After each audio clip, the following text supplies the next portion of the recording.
倩莹，倩莹，快叫爹！爹，真乖。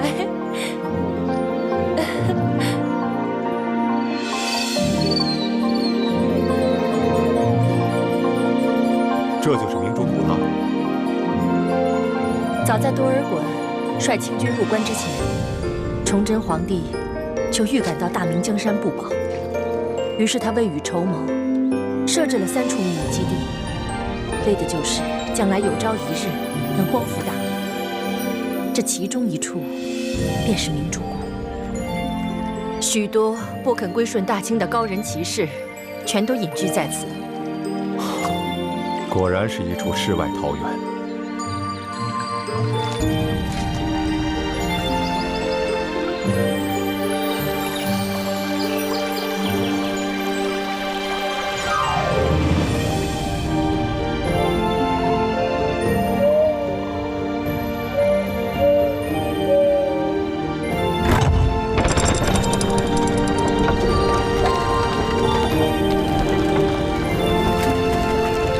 相公，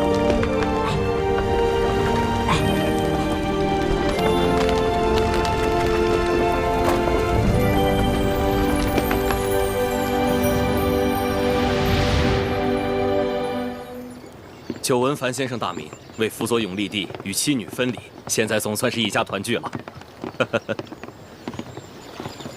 请。相公，这些都是咱们大明最后的精英，待入谷之后，我再一一为你详细介绍。哎，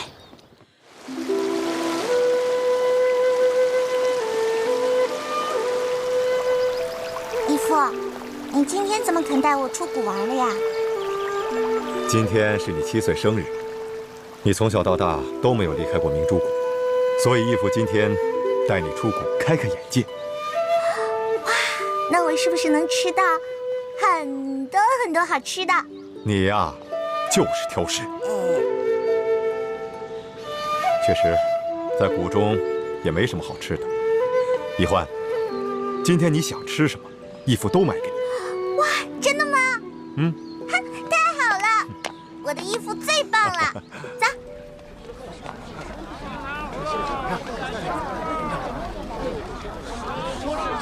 好，请问，到底发生什么事了？平西王呀贴了告示，说是今日53刻，要当众绞死前朝最后一个皇帝朱由榔。朱由榔，不是逃到缅甸去了吗？缅甸王哪里敢得罪大清的皇帝和吴三桂啊？最后还是把他和他那些文武百官都送给了吴三桂。这要是遇到了改朝换代，这皇帝的命比我们这些老百姓还惨啊！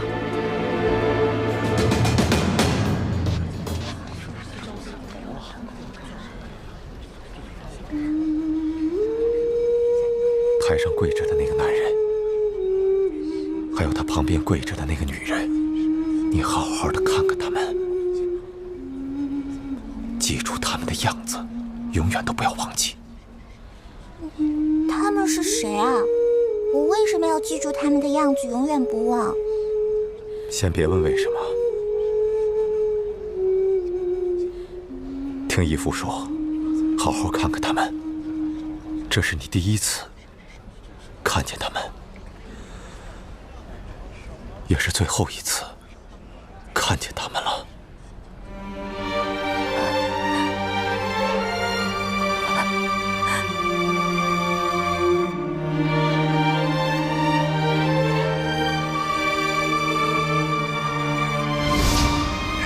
看这孩子这么爱笑，要不朕就给他起名叫做易欢。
下！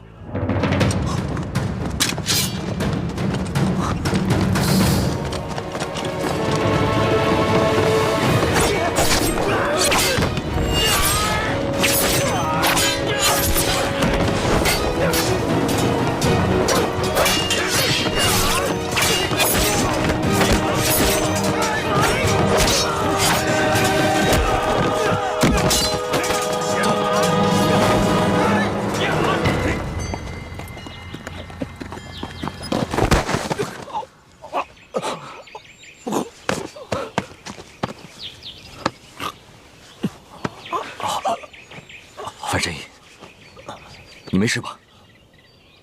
你是晋王？他们在哪？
平山，谢太子。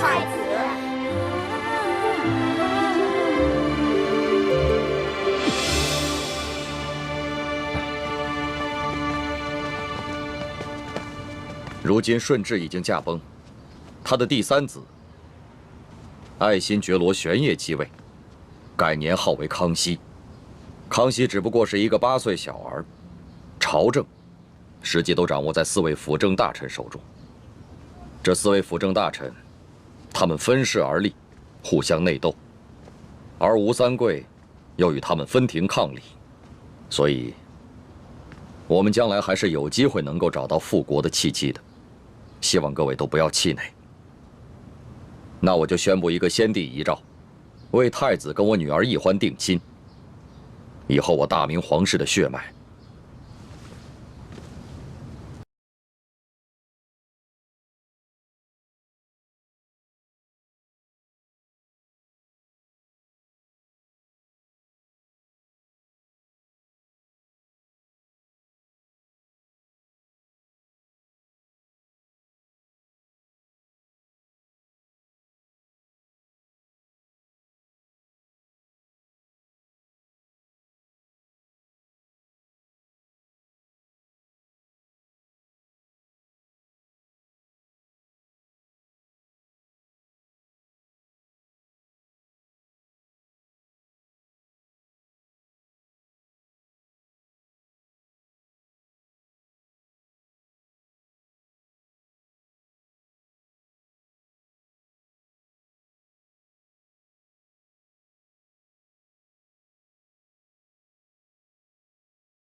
进行严格的培训。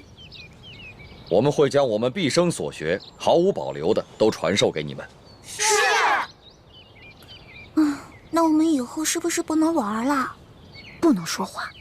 我负责传授你们兵法、战略战术。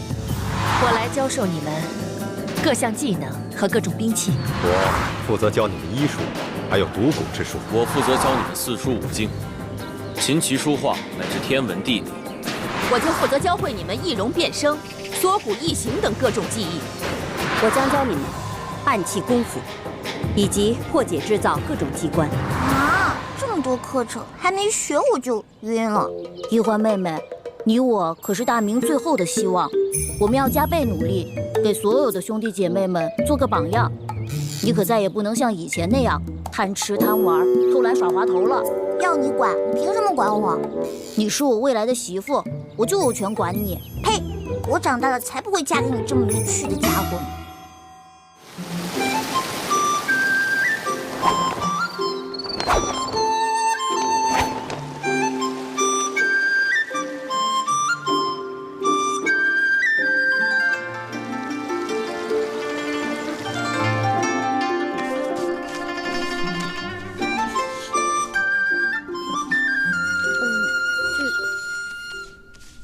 借我一下。画的真好看，你这么快的画？吴师傅，这是我做的。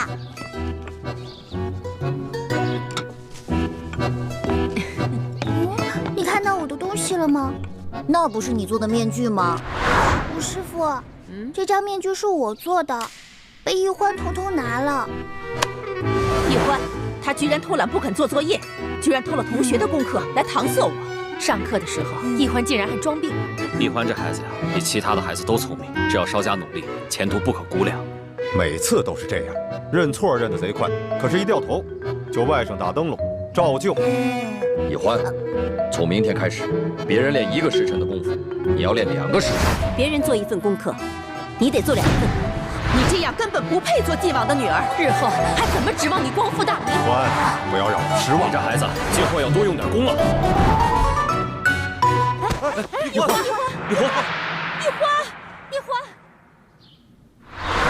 花儿的病有起色吗？花儿这孩子，打从刚出生就掉落在了地上，又在雨水里浸泡了1天，所以才落下了头疼的印记。我已经想尽了办法，只能延缓他的痛苦，却不能根治。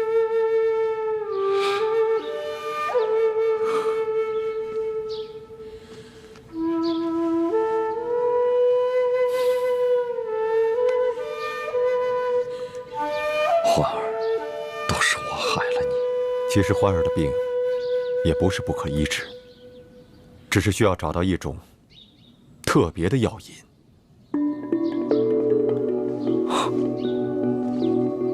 什么药引？我师父说过，世间的疑难杂症都是与个人命中注定的劫数有关。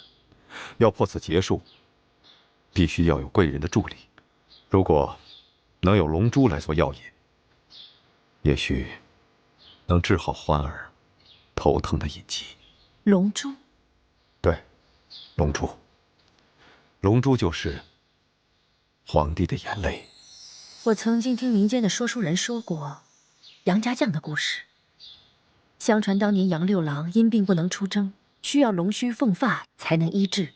这龙须就是宋皇的胡子，这凤发就是辽国萧太后的头发。后来孟良交赞想尽办法弄到了萧太后的头发，治好了杨六郎的病。可是现在大明已经亡国，在复国之前，太子也不能算是真龙天子。难道只有爱新觉罗玄烨的眼泪才能称得上龙珠？可古往今来，又有哪一个皇帝肯轻易落泪？就算有龙珠，我们又怎么能够得到来治欢儿的病呢？义父，诸位师长，你们不必忧心，我将来一定光复大明，登上皇位。欢妹若需要龙珠，我管够。太子有此志向，实乃我大明之幸啊。其实龙珠治病之说，不过是医家玄学的奇谈怪论，不必当真。你们接着练，1个时辰之后才可以休息。二师傅，为什么小师妹就不用练？易欢身体不好，晋王说了，除了轻功、暗器、独骨、易容这些自保之术之外，他想练多少便练多少。你们接着练吧。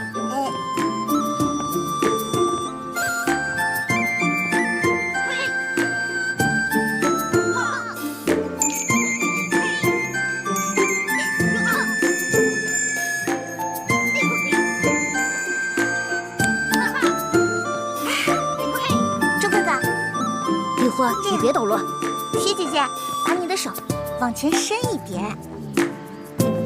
姐姐你好棒啊！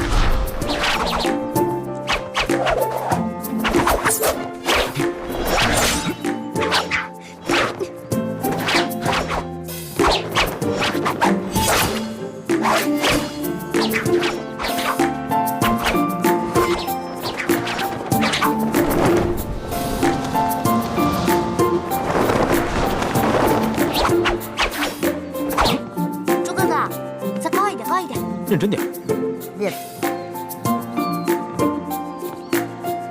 哎，樊姐姐这样不错，非常标准。干嘛呀，叶哥哥？你想刺死我啊？我跟你说话呢。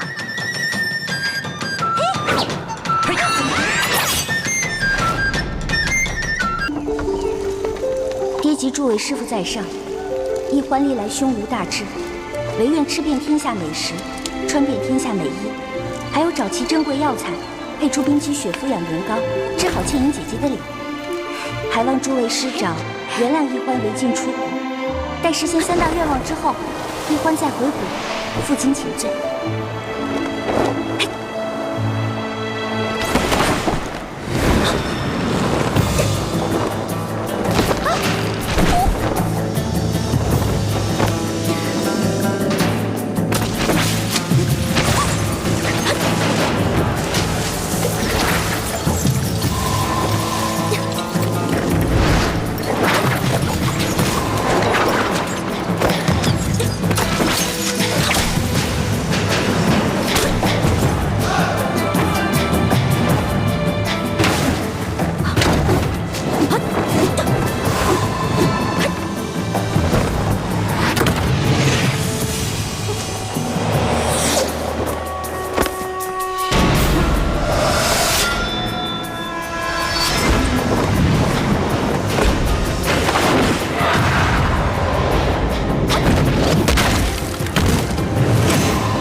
师傅们常常夸耀这个机关有多难多难，还不是被我2、3下就搞定了？李一欢，你真是个天才！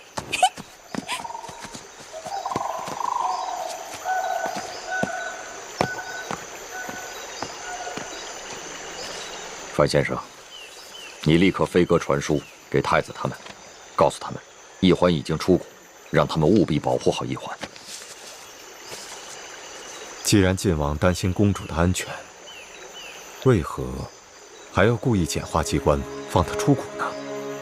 唉，晋王，7年前，当时我逼不得已，就自作主张，就把公主跟你儿子给调包了。7年前，我亲手射杀的女儿，竟然是我大明朝最后一个公主。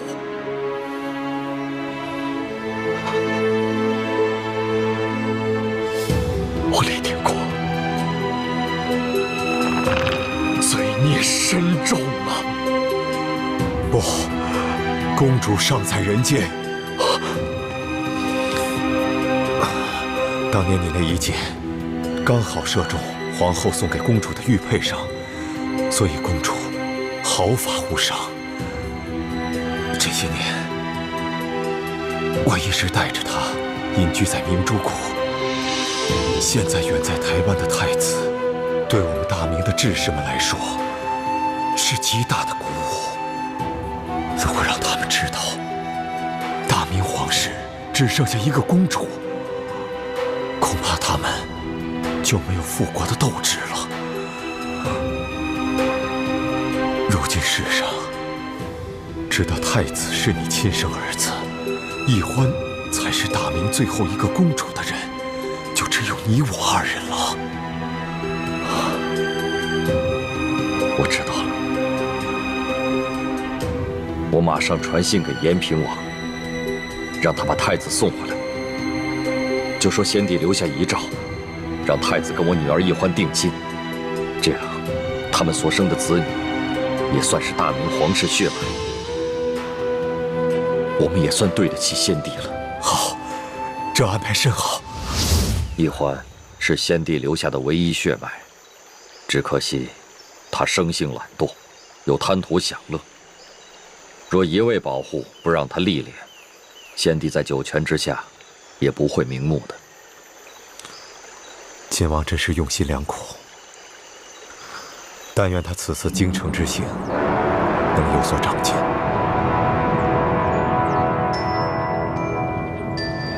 你看桃仁，好看，多好这个。哎，卖鸟嘞！哎，您看我这鸟。鸟儿应该自由的飞翔，不应该在笼子里。哎，您干嘛？对不起啊。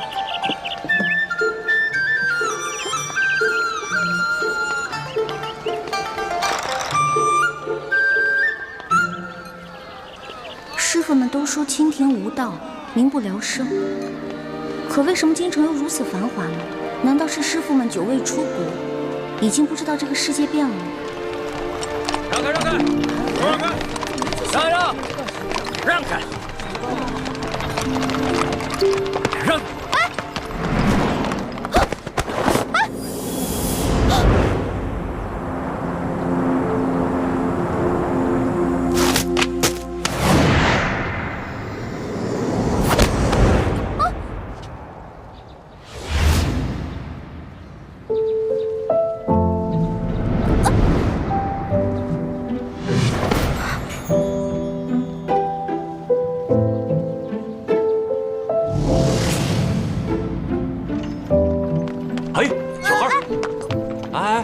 干嘛呢你？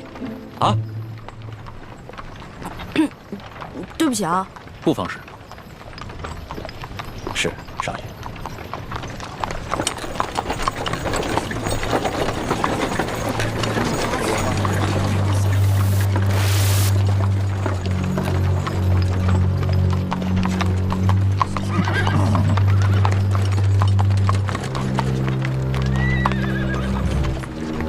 哎，他们要把这些人押到哪儿去啊？还能去哪儿？当然是菜市口了。菜市口，卖菜的地方。哼，菜市口你都不知道啊？菜市口是朝廷行刑的刑场。那他们犯了什么罪啊？那车上还有婴儿呢，也要被砍头啊？哎，他们可是前明的余孽，口口声声要光复大明，这都是特等的大罪，是要诛九族的。当今皇上这么残暴，诛九族，怪不得这些人要光复大明。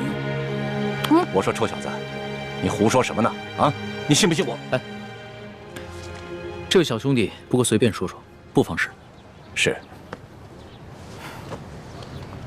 小兄弟，听你的口音，不像是京城人吧？第一次来，来京探亲访友的，算是吧。主要我想看看紫禁城长什么样，再吃点京城的美食。如果有机会能看到皇上长什么样就好了。要瞧紫禁城容易啊，远远的看一眼也就是了。要吃京城的特色美食，京城第一酒楼一定能包你满意。但是皇上身居大内，可不是你想瞧就能瞧见的。瞧不见就算了呗，我也只是好奇而已。哎，你们说那暴君是不是长得青面獠牙，极其恐怖啊？你胡说什么呢？啊，你又没见过皇上，凭什么说皇上长得青面獠牙？还诅咒说皇上是什么暴君？你找死啊！本来就是，我虽然没看见过皇上，可他动不动就株连九族，连生下的婴儿都不放过，不是暴君是什么呀？你要再敢胡说，我就把你……可我听说，当今圣上年少，虽然早已亲政，可朝政依然把持在辅政大臣鳌拜的手中。你说的暴政，可不关康熙皇帝的事儿啊。你说的这些啊，我都听不懂，但我只知道，皇上贵为天子，就要为老百姓负责，既已亲政，还让鳌拜为所欲为。我看啊，他不是暴君，那也是个昏君。你要再敢胡说，我立刻……他说的对，任由朝政把持在他人手中，不是暴君，也是昏君。瞧他那把扇子很是名贵，我还是不要招惹这种人为妙。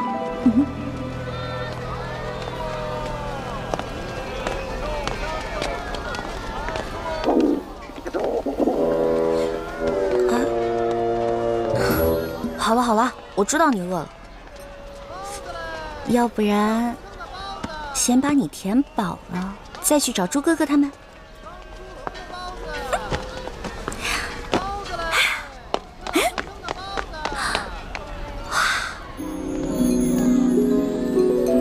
这难道就是刚才那位富家少爷说的京城第一酒楼？那全京城最好吃的东西，肯定就在里面了。您慢走。哎呦，客官，您里边请。您请。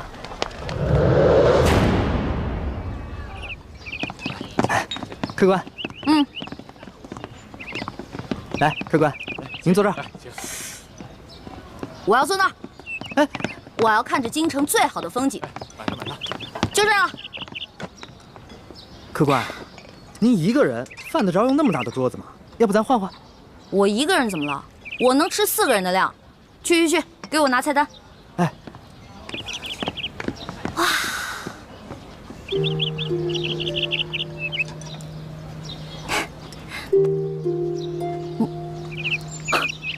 好巧，又见面了。原来是你啊！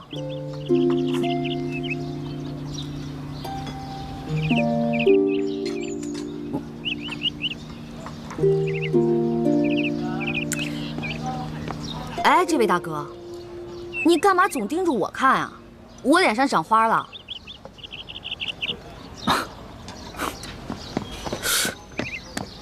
客官。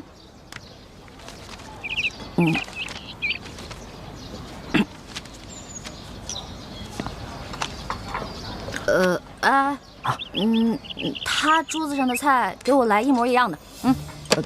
客官，那桌还有客人没来，您点那么多，一个人吃得完吗？哎，你管那么多干嘛呀？我让你去给我做，你就赶紧做。哎，等一下，再给我来一壶好酒，我要你们酒楼里最好的酒。好嘞。去吧。哎呀，京城的鸟啊，走你！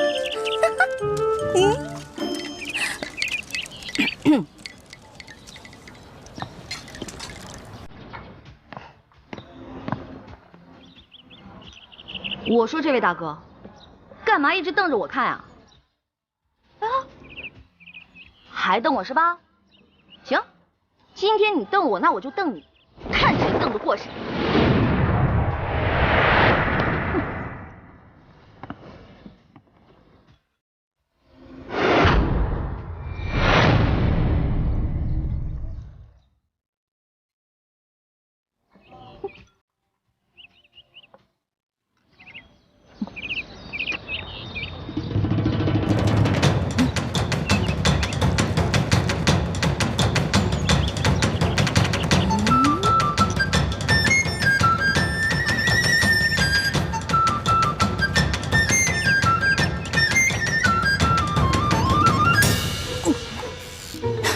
说了吧，看你还敢瞪我！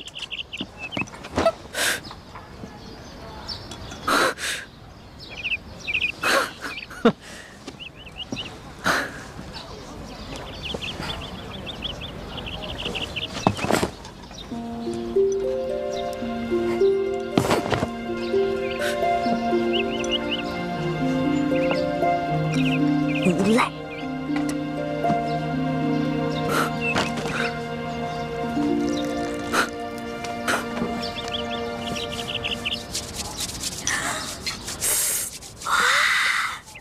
好吃的，先吃哪个？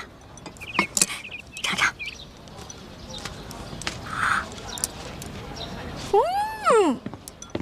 来，请来。不太够。啥？听说你们京城最好吃的是烤鸭，对吧？去，给我拿一只。客官，您点的这桌菜，足够4、5个壮汉吃了。烤鸭你吃得完吗？什么意思啊？怕我吃不起是不是？我有的是钱。去，给我挑一只肥的啊！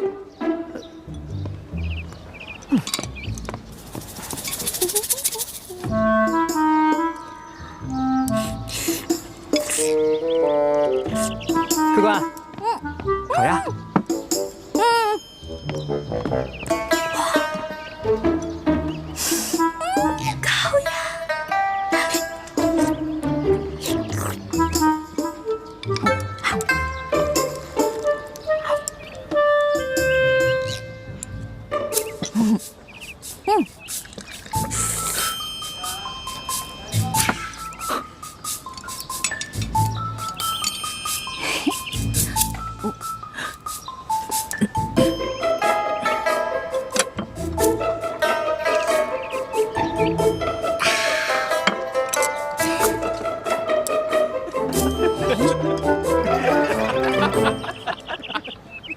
你看他那吃相，没见过这吃相。来，你们看，你看，笑什么呢？就笑你怎么了？长得跟个姑娘似的，吃起饭来跟头牛一样。我花你们家钱了，穿你们家衣服了，吃你们家饭了。看不出来，你不仅食量大，脾气也挺大的呀。今儿我就替你父母好好教训教训你，改给你的臭毛病，不然以后可娶不着媳妇儿。想教训我，小爷请你们吃鸭肉。不。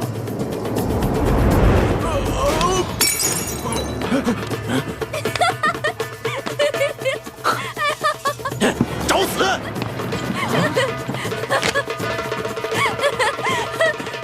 哎，党横是吧？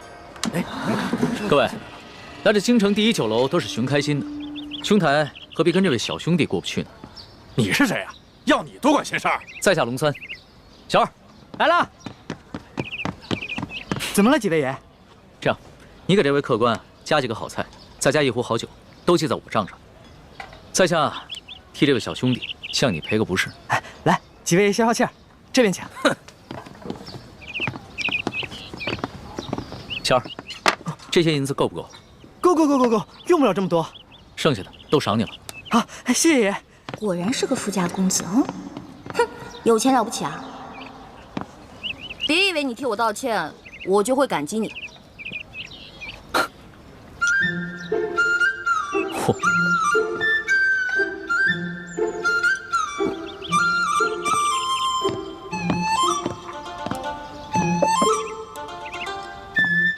小兄弟，看你那么喜欢吃美食，这个呢，是我自家带过来的糕点，外面吃不到的，赏脸一品吧。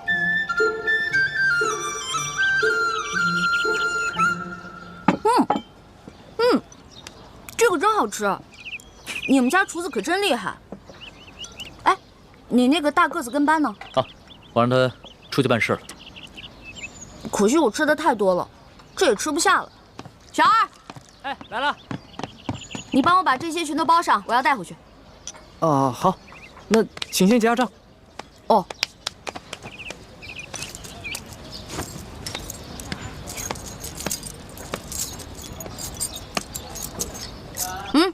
不用找了，这不够啊！这可是整整1吊钱啊！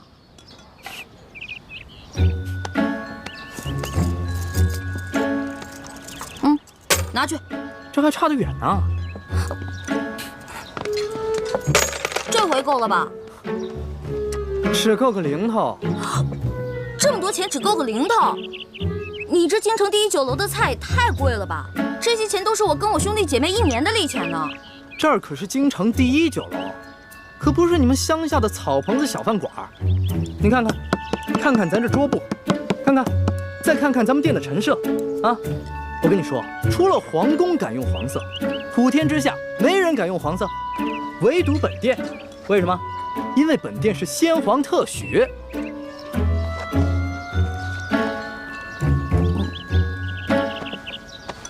啊，这样吧，这顿饭钱我来出了。哎，且慢。虽然我知道你比我有钱，但是我也知道，无功不受禄。这样吧，我能不能先欠着，等我哥哥来了以后再付给你？可以啊，但是把你刚才掏的那块玉压在本店。带着这块玉赶回客栈，晚上会有别的叔叔接你回明珠谷。义父，你要去哪儿啊？我要跟你在一起。义父义父要为刚刚被绞死的那几个人收尸，这件事情太危险，你不能跟着我。那些被绞死的人跟咱们有什么关系啊？义父为什么要去给他们收尸？你还小，你不明白。记住，这块玉是你亲娘留给你的最后遗物，也是唯一能证明你身份的信物。你千万不能把它弄丢、弄脏。不行，这是我娘死前留给我的唯一遗物，不能给你。那客官的意思就是要吃霸王餐了。小兄弟，这个京城第一酒楼有个不成文的规矩，礼敬天下身怀绝技的能人异士。所以呢，你要是有什么绝技的话，能露出个1、2手，这样的话就可以免了这顿餐费。对，如果你实在没有现银的话，可以露手绝技给大伙儿瞧瞧。那什么样的绝技啊？来，小兄弟啊，你看到这上面挂的字画了没有？只要你能题一首诗，写一首好字儿，或者是画一幅画，就够格了。不瞒兄台，诗词歌赋、书法绘画，我样样都会，但是可能比不上这上面的墨宝吧。若是小兄弟觉得自己文采稍逊的话，那会不会什么别的，比如某种乐器、舞蹈，或者武功杂艺？没错，乐器嘛，我会好多种，舞蹈、杂艺、18般武艺，我也都会那么一点点。但是绝技，恐怕还谈不上吧。原来客官所学杂而不精啊！哎，人的精力是有限的，这位小兄弟啊，年纪轻轻的就什么都会，已经是很难得的奇才了。这样吧，小兄弟，你就挑你最精湛的技艺来露一手，看看是否合格。若是不够格的话，我来给你做担保，等你找到你哥哥再来结账不迟。好，就听龙少爷的，挑个您最拿手的，来一个给大伙瞧瞧。好，来一个。多谢兄台。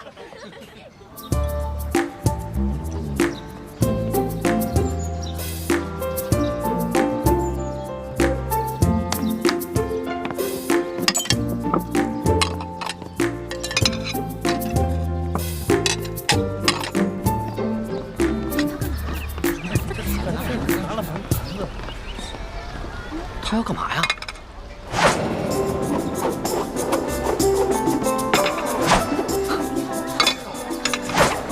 小兄弟，你这手上功夫虽说不上如何，但也算不错。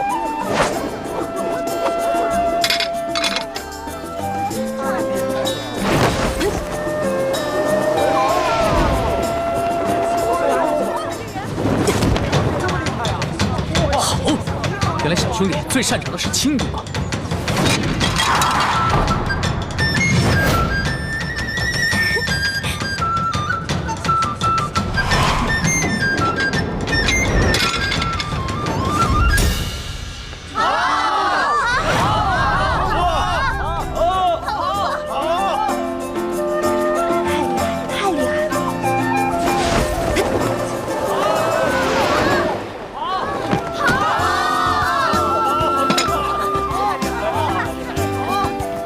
走了吧？当然可以，还请您留下高姓大名，下次再来本店提您名字可以打折。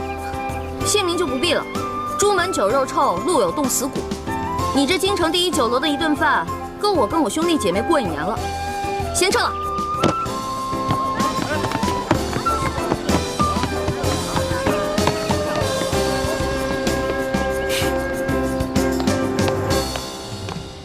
哎呀。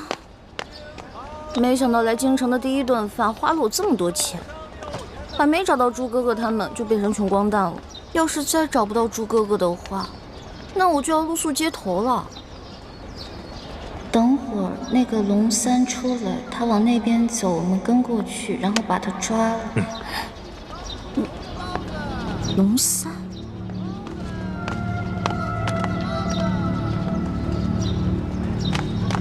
哎，兄台。我这样追上你呢。哎，兄台，喂，我，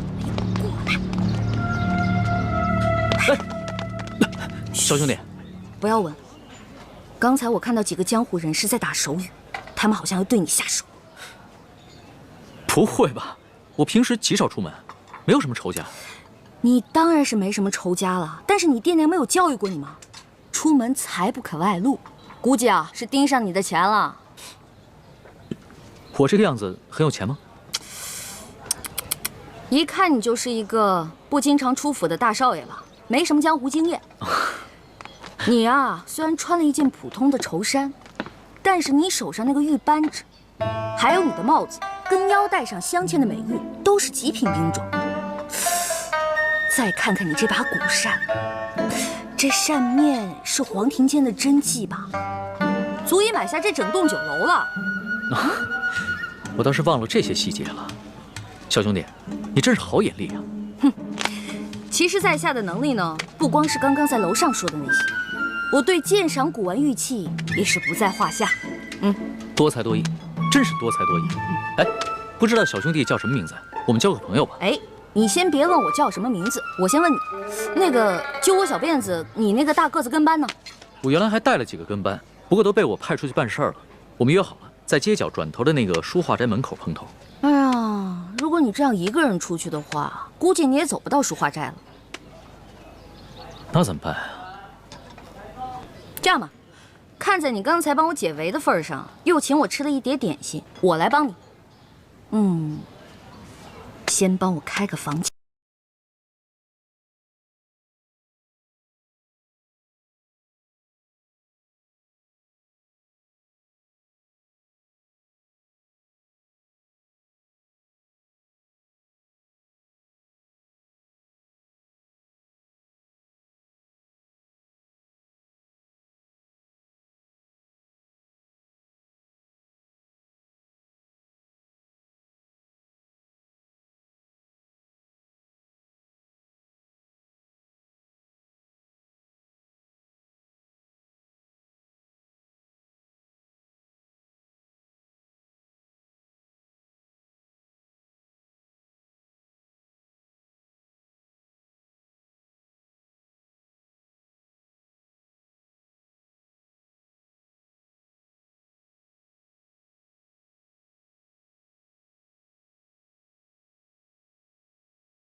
意思啊？那就多谢小兄弟了。想不到这天子脚下，北京城内，光天化日还有人抢劫绑架，也难怪朝廷会实行严苛的刑罚。亏你还饱读诗书，这什么狗屁道理？推行暴政，我虽然不懂国之大事，但是我也知道，唯有仁政才能治理天下。还愣着干什么呀？赶紧去换衣服呀！哦。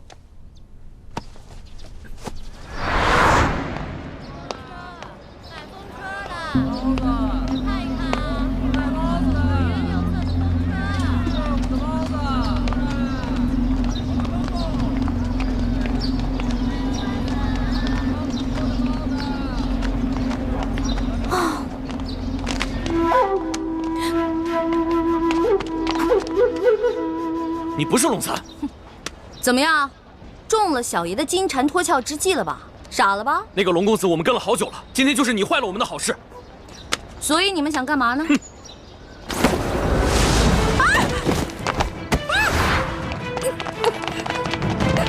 快！完了完了，这下惨了，龙三啊，我不过吃了你一碟点心，却要把一条命赔给你了。你肯定会误会我顺走了你的财物，在背后骂我见利忘义、不讲信用。哎呦，真的是冤枉死我了！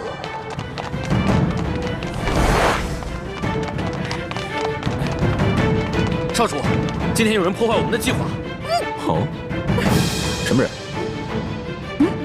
这个人的声音好熟悉啊！放下。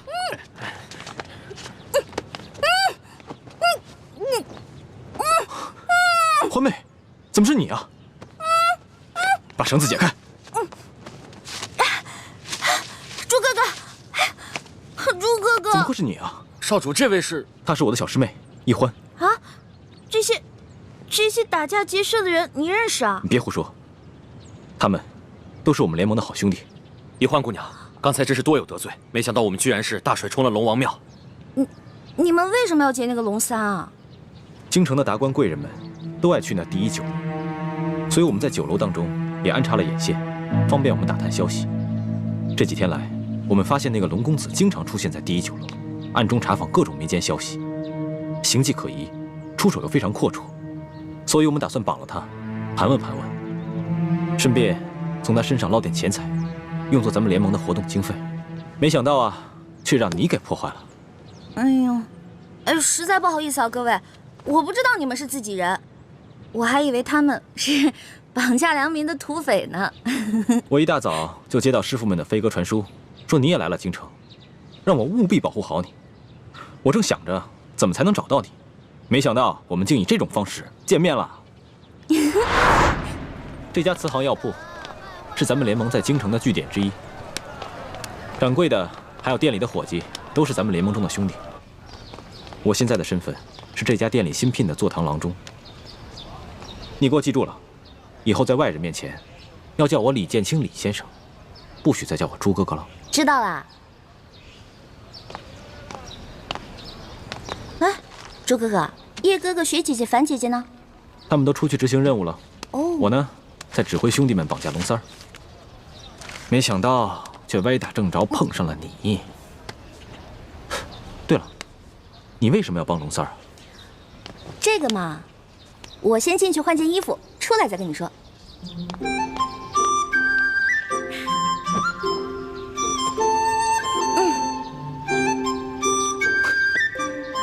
你就因为吃了他一碟点心，就去替他冒这个险？哎呀，其实说实话，我根本就没想着要去冒险。我本来想着以我的轻功，就算打不过那几个乞丐，也是可以逃跑的。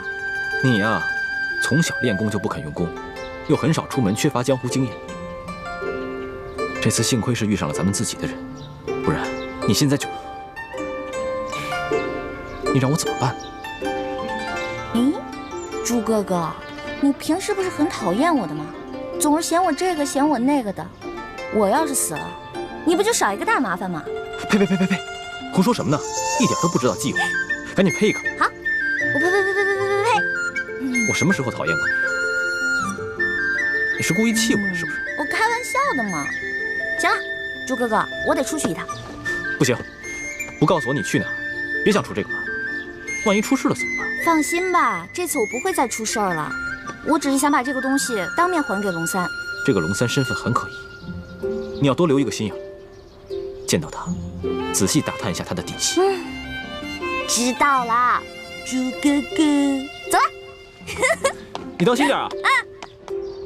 我们家少爷等你好久了，你一直没来，这不，龙三少爷有点急事就走了。他就这么走了？龙三少爷叫我把这个东西转交给你。那他临走前有没有说什么？他不会误会我不讲信用，把他东西都骗走了吧？哎呀，这怎么会呀？龙三少爷从不把身外之物放在心上，倒是对小兄弟挺关心的。他跟我们说了，一旦有你的消息，叫我们马上派人到他府上去告诉他一声。他是哪家府上的少爷啊？这个我就无可奉告了。我也没什么别的意思，我只是想把这些东西当面还给他，以免他误会我。哎呦，龙三少爷说了，这些东西啊，就全送给你了，就当你对他帮忙的一点谢意。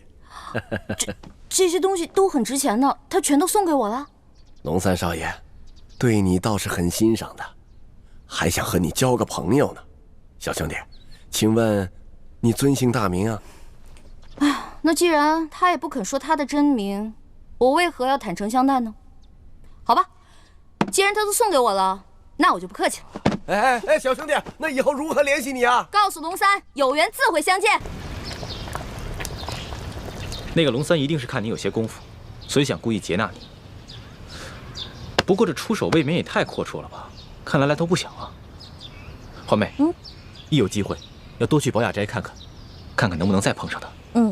我现在对龙三也挺好奇的，我想弄清楚他到底是什么人。京城第一酒楼也有我们的眼线，只要他出现，我们就有机会弄清楚他的底细。朱哥哥，你看啊，你跟叶哥哥啊、樊姐姐啊、雪姐姐啊都那么忙，对不对？所以呢？我就不给你们添乱啦。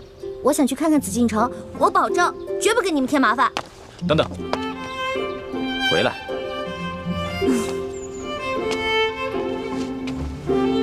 别搞得跟三脚猫似的，一点都不知道分寸。你看看这是什么？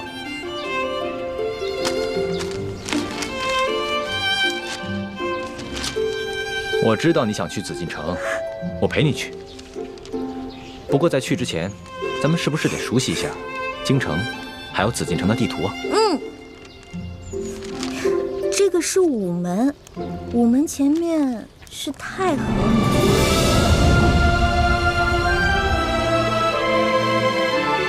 哇，这就是皇上住的地方啊，看着好气派啊！是啊，这就是紫禁城。这里本该是我的家，可现在却成了别人的家。环妹，总有一天，我要重新入住紫禁城，然后昭告天下，封你做我的皇后，让你坐上丰年，风风光光的入住这紫禁城。我才不要当什么皇后呢，我又不想住在这紫禁城里。这个紫禁城啊，一看就是用黄金造的大金笼子，有什么好的呀？我才不稀罕。你难道不想母仪天下吗？我为什么要母仪天下呀？我的人生有3大志愿，一呢是吃遍天下所有的美食，2是穿遍天下所有的美衣。这第3个嘛，我希望赶紧治好倩影姐姐脸上的伤。环妹，你是大明晋王的女儿，又是我未来的太子妃，怎么可以这么胸无大志呢？哎呀，我跟你说实话吧，我才不想当什么太子妃呢。这话不敢跟爹跟师傅说，我也只能偷偷跟你说了。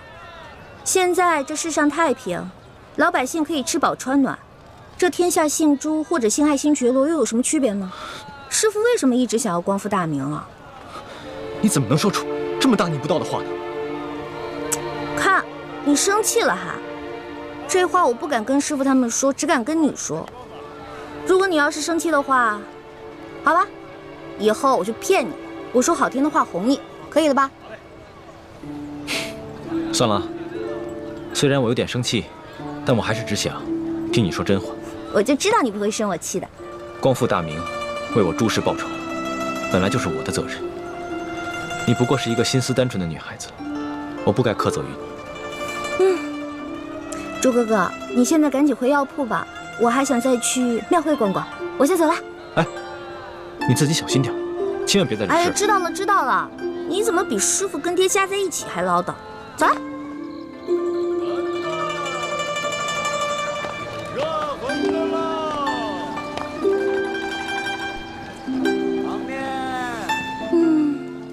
好香啊，好想再进去吃一顿。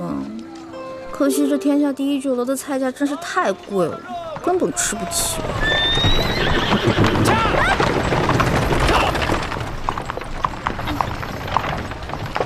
哼，驾着黄金马车，还这么横冲直撞，我倒要看看你是谁。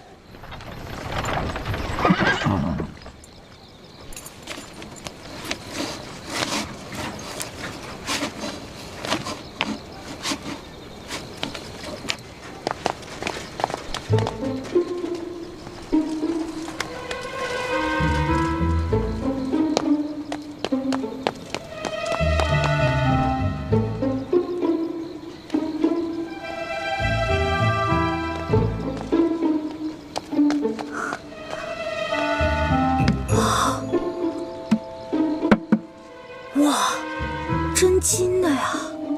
这车主也太有钱了吧！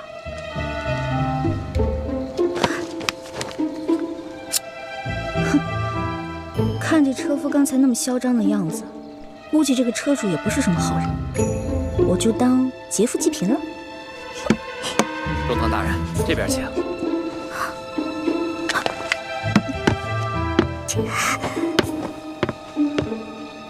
中堂大人，请上车。大人慢点。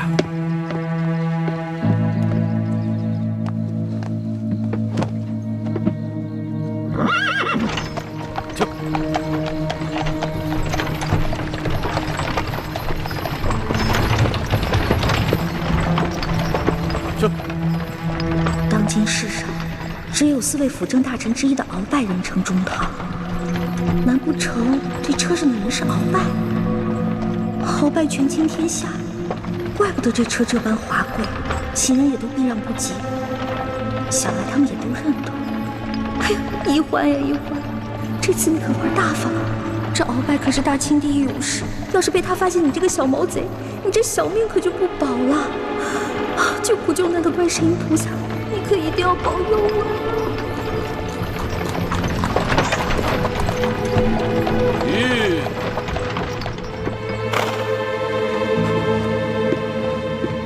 奴才见过中堂大人。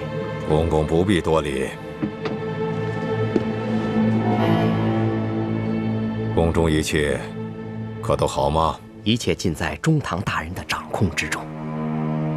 皇上好吗？皇上现在每天还是跟一些小伙伴们摔跤玩耍，无心朝政。他那都是故意做给老夫看的吧？当年顺治爷临终托孤的情景，老夫至今难忘啊！只可惜这个小皇帝翅膀眼看着就硬了，有点看我等老臣不顺眼了。其实，皇上还是很念旧情的。帝王天子，有谁是心慈手软、真念旧情的？翅膀硬了，总是要飞的。你还是继续给皇上进补吧，每日1盅大补汤，你一定要看着皇上服下去。奴才明白，奴才一定尽心伺候皇上。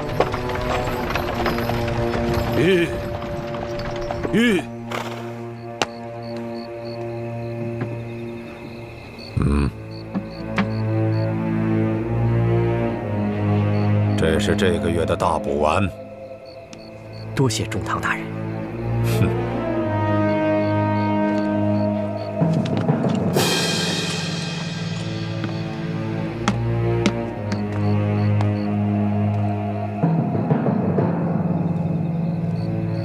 赶紧送公公回宫，公公不便在外久留。奴才遵命。回宫？难道是回紫禁城？我的天哪！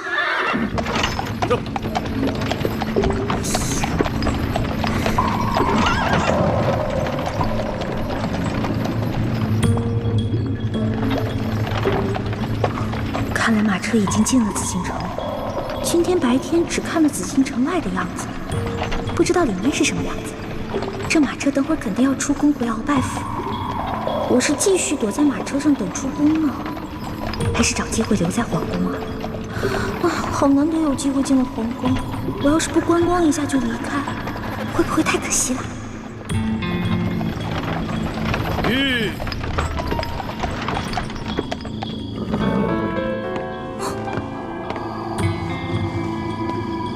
公公，您慢点。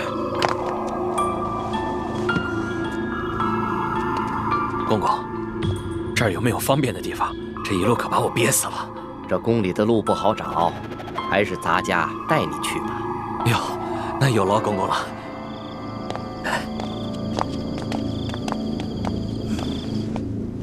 哎呀，行，我知道你饿了，别叫了。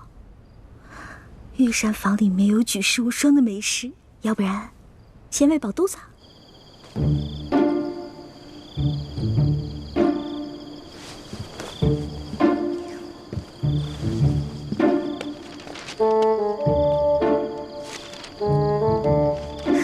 御膳房。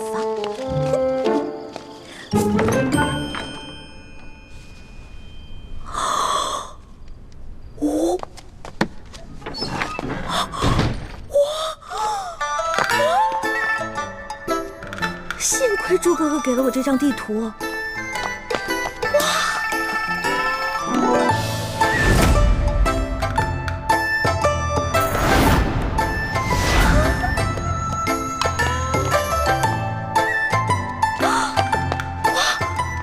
这么多金银财宝，全是真的！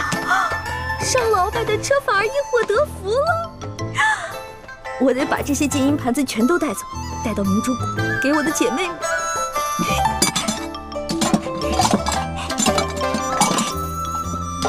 都是皇上用的东西，太棒了！快！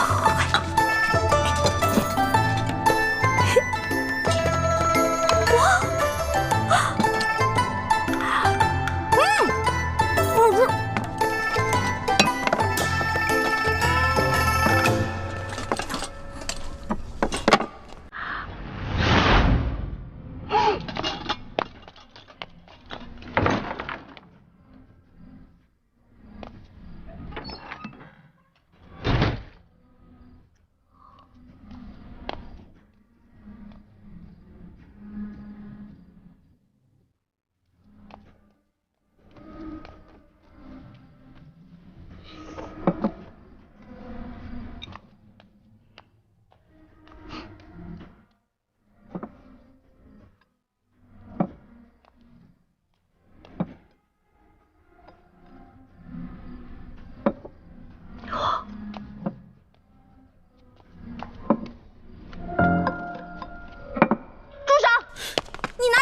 行了，你还要都拿走啊？是你啊？谁啊？我跟你不熟，别跟我套近乎啊！哎，是我。哎，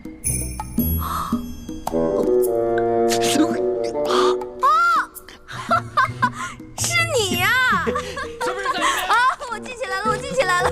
嘘啊，嘘，我们换个地方说。走。哎呀，我的东西，我的东西。啊。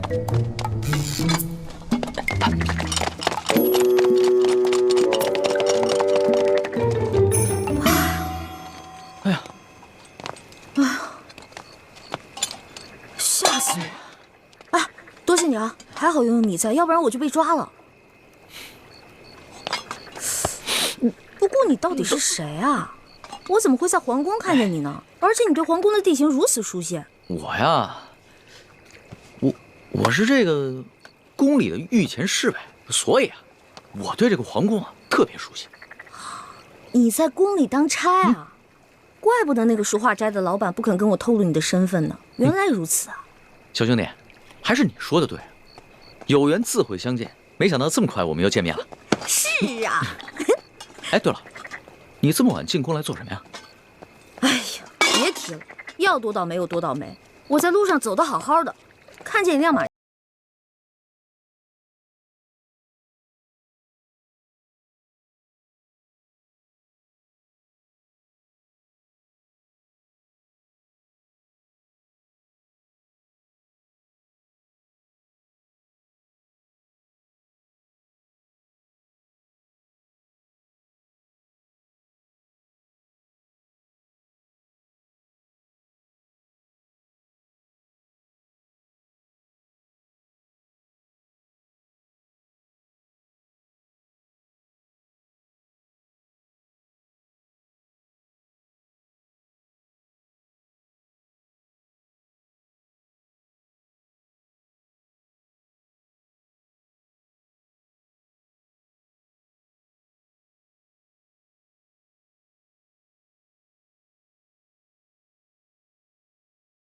会有奸细，但没有想到他居然如此放肆，胆敢公然勾结内奸，真是不把皇上放在眼里。还是小皇帝无能呗，这拉屎的呀，居然被吃屎的欺负。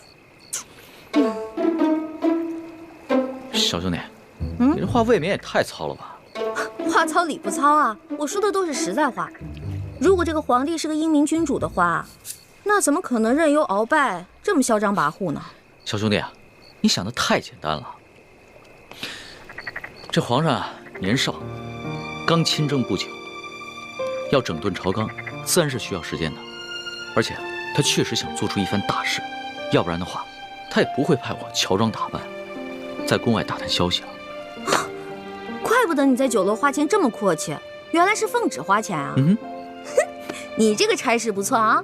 哎，我都跟你聊饿了，还好我在御膳房拿了点吃。这样，我带你去一个特别安全的地方慢慢吃。去哪里啊？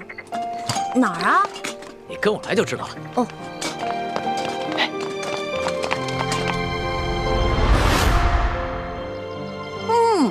好吃。这御厨做的就是不一样，不光做的好看，吃着也香哈。那当然，能侍奉皇上的御厨，那都是天下第一的大厨子。哎，你不是说你是皇上的心腹侍卫吗？那你是他的御前侍卫，你想吃什么可以找他恩赐啊。那干嘛半夜3更的去御膳房偷吃的？我哪是偷偷去吃啊，我那是光明正大的去吃。你要不是为了掩护你，我哪会被那些相熟的侍卫追得满宫跑啊？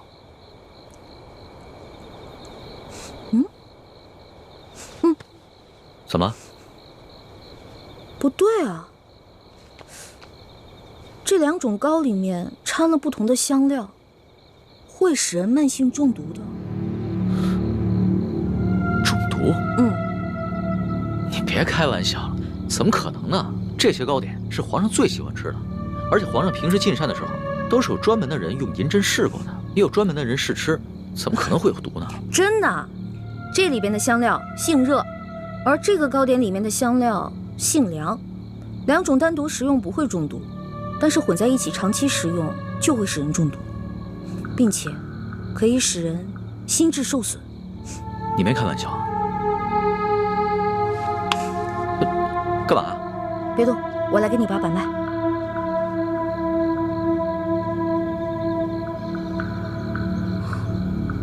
这位小兄弟，你的脉象已经显示你慢性中毒了。那个替皇上试吃的人，不会就是你吧？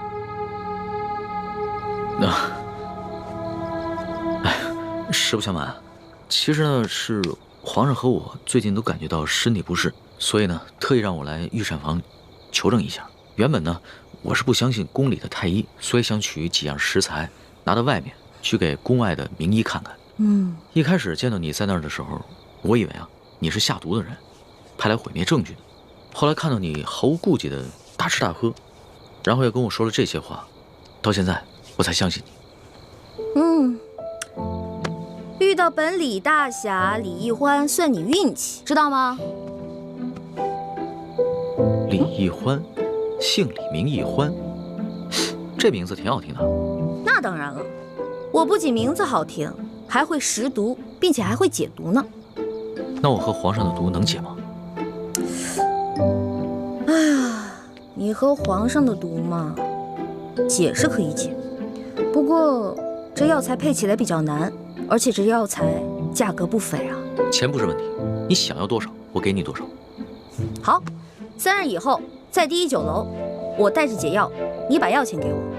这个药钱嘛，10两黄金。没问题，我看也不必等到3日以后。我这枚玉扳指肯定不止10两黄金，你先拿去吧。哇，果然是个好扳指啊！你就这么把扳指给我了？你也不怕我骗你？我相信你，虽然我们2个相识不过1日，但是我能看得出来，你是一个有本事的人。只要是有本事的人，都不会因为钱财而背信弃义的。有眼光。我是个有本事的人，我的本事不光这些，还有很多呢。以后有机会慢慢让你见识啊。好啊。不过呢，刚才在御膳房咱们2个交手的时候，我发现你的武功啊，其实比我好不到哪儿去啊。没本事的人才会靠蛮力，像我们这种有本事的人是靠这里，知道吗？再说了，我就是一个江湖小贼，我这点本事也足够了。但是你是御前侍卫啊，那你这3脚猫的功夫怎么当的御前侍卫？哎，你跟我说实话，是不是你投了个好胎，有了个好爹，才让你当上御前侍卫的？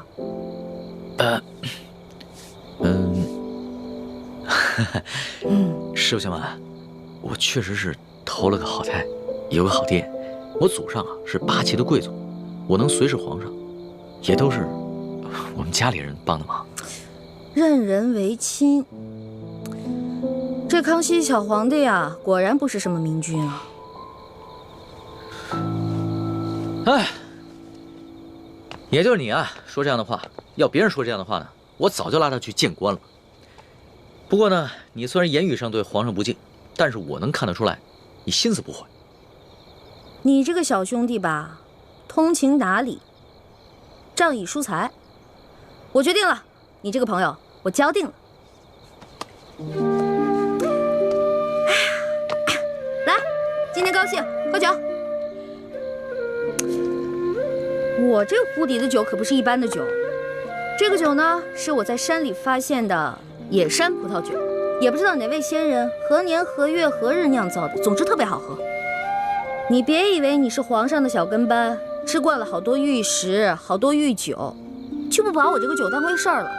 我这个酒啊，可比你那些御酒好喝多了。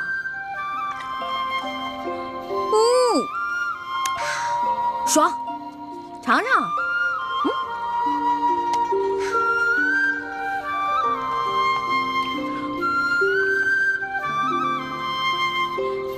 怎么样？啊，是好酒啊，是吧？多喝点。哎，小兄弟，你是哪儿的人啊？为什么要进京啊？我呀，我就是一个江湖游侠。我进京呢，就是来看一看京城有多繁华，吃遍京城的美食。二呢，我是想找一些珍贵的药材，配一款冰肌雪肤养颜膏，给我姐姐脸上疗伤。你姐姐的脸怎么了？哎呀，别提了，一说到这事儿吧，我就特别内疚。小的时候啊，我背着大人，拉着我姐姐去山里玩。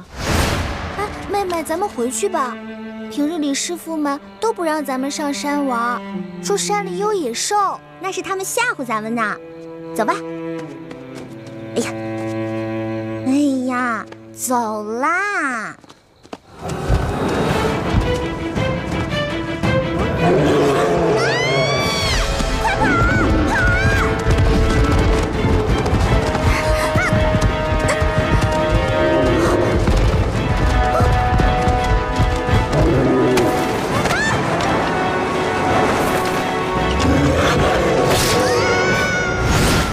所以我姐姐脸上就落下了伤痕。我义父是个名医，他说要想治好我姐姐脸上的伤，就得用稀有的药材配成一副冰肌雪肤养颜膏。但我们家比较穷，这些药材一直凑不齐，所以我就想啊，什么时候能把我姐姐脸上的伤治好就好了。我姐姐可是个大美人儿，但就是因为脸上的伤让她变得很自卑，所以我希望我能早日帮她配齐这些药，治好她脸上的伤。所以你刚才不跟着那辆马车出宫，不是为了进御膳房偷吃东西，而是为了找太医院，去找那些能治好你姐姐脸上伤的药。对啊，本来我想先饱吃一顿再去太医院的，没成想。你是个重情重义的人啊，我喜欢你的性子。哎，你多大了？我呀，我是顺治12年5月初4生的。5月初4？啊，真的假的呀？真的。太巧了，我也是5月初4。啊，只不过我是顺治11年的，比你大1岁。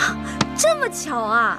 哎，你说咱们两个一日之内相逢了2次，我觉得咱们这个缘分匪浅呀，不如我们今天指月为誓，结拜为兄弟，如何？从来没有人想着跟我结拜的。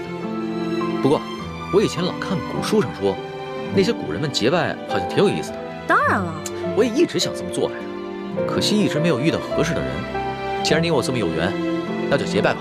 我长你1岁，我做大哥，你是小弟。哎，不行不行，岂不闻古人有云：文道有先后，术业有专攻。咱们既然结拜，就不能以庸俗的年龄论长幼，咱们得看谁的见识广，本事强。刚才你也说了，我的见识广，本事强，所以我是大哥，你是小弟。这也行啊？当然了，如果你觉得不行的话，再来打一架，谁赢了谁是大哥。不打。行，居然还有人想当我的大哥。行，你是大哥，我是小弟，好了吧？嗯。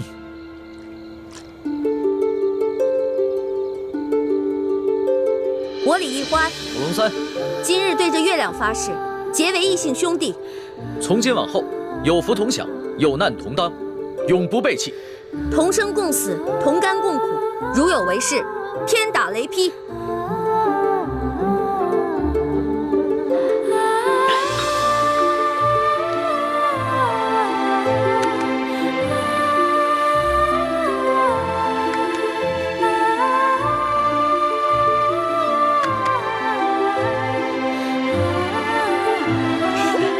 大哥请，小弟请。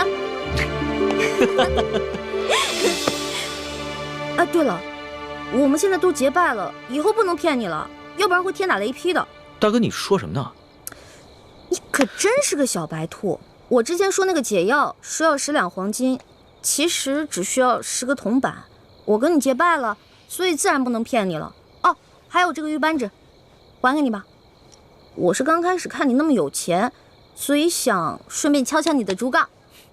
不过现在咱们都结拜了，我就不能再骗你了，我得讲义气啊。大哥果然是个性情中人。不过我们刚刚对着月亮发誓，要有福同享，有难同当。小弟的东西呢，就是大哥的东西。这个玉扳指啊，大哥你就好好收着吧。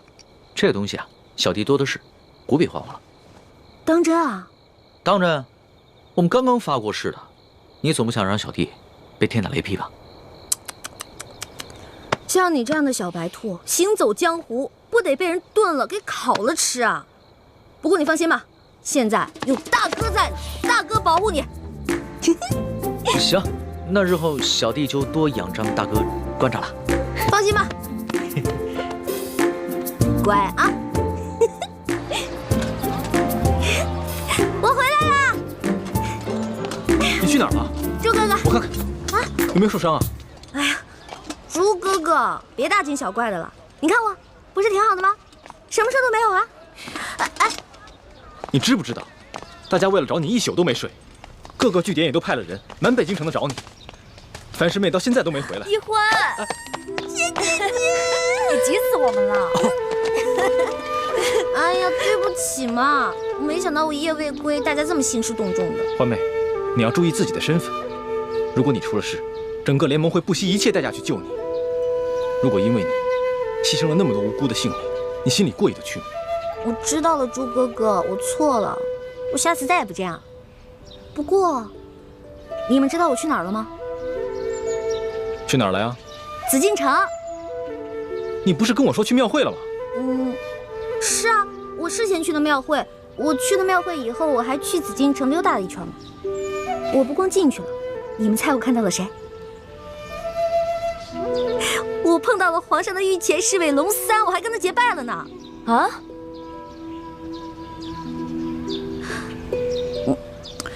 我就知道你们不信我，给我。